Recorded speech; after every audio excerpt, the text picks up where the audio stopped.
Hello friend, Utkal ज्ञान channel को आपण मानक स्वागत।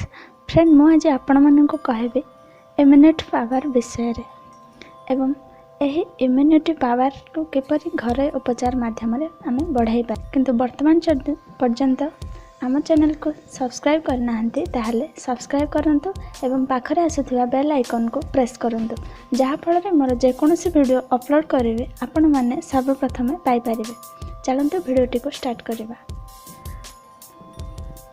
फ्रेंड, आपण प्रायतः ठंडा एलर्जी किंबा शारीरिक दुर्बलतार शिकार होते कि जदि हाँ, यही रोगगुड़िक रोग प्रतिरोधक शक्ति दुर्बल होबार लक्षण हो पारे। संक्रमण एवं रोग विरोध में लड़िबा पाई प्रतिरक्षा अत्यंत गुरुत्वपूर्ण। जदि जड़े व्यक्ति रोग प्रतिरोधक शक्तिर दुर्बलता दे गति करुछन्ते तेबे संक्रमण द्वारा संक्रमित होबार संभावना बढ़ी जाए। आपण माने जानिथिबे वर्तमान कोरोना महामारी सारा विश्व रे संक्रमण करि चलिछि एवं एहार कोनोसी टीका किंबा औषध बाहरे नाही, किंतु जहार शरीर रे रोग प्रतिरोधक शक्ति रही थाए सेमानकु कोनोसी रोग ग्रास करि परिबो नाही। एही वीडियो रे आमे आपनकु किछि घरोई उपचार विषय रे कहबो जहा द्वारा आपण आपणकर रोग प्रतिरोधक शक्ति बढ़ाई पारिबे। प्रथमे जानिबा रोग प्रतिरोधक शक्ति कौन। रोग प्रतिरोधक बुझिबा अति सहज अटे। वास्तव में आम शरीर कोष एवं टिश्यू विभिन्न रोग रे प्रतिरोपण विरोध रे कार्य करे। रोग प्रतिरोधक शक्ति आम शरीर को एपरी प्रतिरक्षा शीघ्र दे थाए जहा द्वारा शरीर कौनसी साधारण रोगर शिकार होई न थाए। प्रतिरक्षा प्रणाली दुर्बल समस्या प्रायतः ठंडा सर्दी होता है। एक शक्तिशाली प्रतिरक्षा आमको विभिन्न माइक्रोब्स एवं संक्रामक रोगरू रक्षा करि परिबो। एबे जानिबा आम रोग प्रतिरोधक शक्ति दुर्बल हेबार कारण कौन। रोग प्रतिरोधक शक्ति दुर्बल हेबार अनेक कारण होई पारे। यह आपणक खाइबा ठारू आरंभ करी आपणकर दैनंदिन जीवनशैली उपर निर्भर करिଥାଏ। अत्यधिक निशाद्रव्य सेवन एवं अनिद्रा रहिबा, सात्विक संतुलित खाद्य न खाइबा, अधिक जंक फूड खाइबा, खाद्य सठिक भावे पाचन न हेबा, एही सब कारणरू शरीरर इम्यूनिटी पावर ह्रास पाई थाए। एबे जानिबा रोग प्रतिरोधक शक्ति को किपरि घरोई आयुर्वेदिक उपचार द्वारा वृद्धि करि परिबा। इम्यूनिटी को बढ़ाइबा पाई अनेक प्रकार औषध रही, किंतु मु आपनको किछि सहज उपाय कहबे जहा घरे रही करि परिबे। तुलसी पत्र खाइबा द्वारा आम शरीर रे रोग प्रतिरोधक शक्ति वृद्धि होइଥାଏ। तेणु आपण माने प्रतिदिन सकाळो 4-5टी तुलसी पत्र खाइबे जहा द्वारा आपणकर इम्यूनिटी पावर वृद्धि होई परिबो। घृतकुमारी रस मध्य आम शरीर प्रतिरोधक शक्ति को वृद्धि करिଥାଏ। तेणु प्रतिदिन आपण 1-2 चम्मच घृतकुमारी रस सेवन करंतु।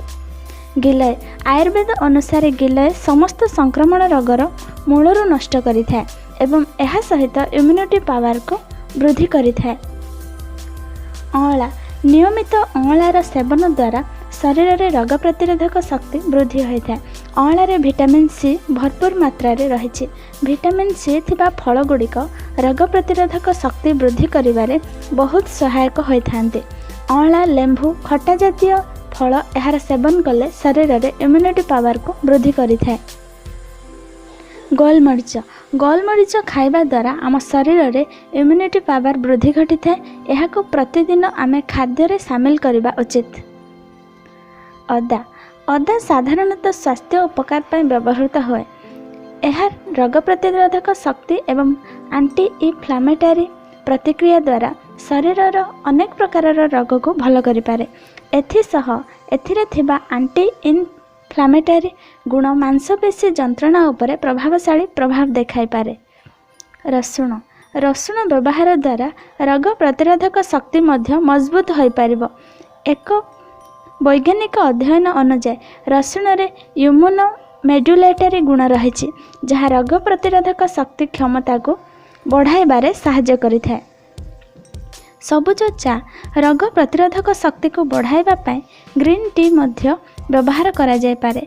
एक वैज्ञानिक अध्ययन अनुसार ग्रीन टी एहाको एक्सीडेंट एवं फ्री रेडिकल्स रक्षा करी रोग प्रतिरोधक शक्ति को मजबूत करि पारिबो। हळदी गरम दूधरे किछि हळदी पाउडर मिसाई पीले एवं दैनंदिन जीवनशैली रे हळदी को निहाती सेवन करंतु। गरम पानी पीवा द्वारा आम शरीर रोग प्रतिरोधक शक्ति मध्य वृद्धि पाई थाए। प्रतिदिन व्यायाम करने द्वारा शरीर में रोग प्रतिरोधक शक्ति वृद्धि होता है। यही सब घरोई उपचार एवं व्यायाम को अपनांकन दिनचर्या सामिल कले आपणक शरीर में रोग प्रतिरोधक शक्ति वृद्धि होता है। तुलसी, घृतकुमारी, गिलई, कलामरीच, अदा, रसुण, हळदी, सबुज चा, गरम पानी एवं व्यायाम यही सब को आपणैबा द्वारा शरीर में रोग संक्रमण होई न थाए एवं यही सब आपणैबा द्वारा कोरोना भाइरस सहित मुकाबिला करि पारिबा। आशा करुछु हमर एही छोट वीडियोटी आपनको भल लागिथिबो। वीडियोटी को लाइक शेयर करंतु। आम चैनल को जदि नुआरे विजिट करिसंते चैनल को सब्सक्राइब करंतु। हमर एही वीडियोटी केमिति लागिला कमेंट बॉक्स रे निश्चय जणांतु। नमस्कार। वंदे उत्कल जननी।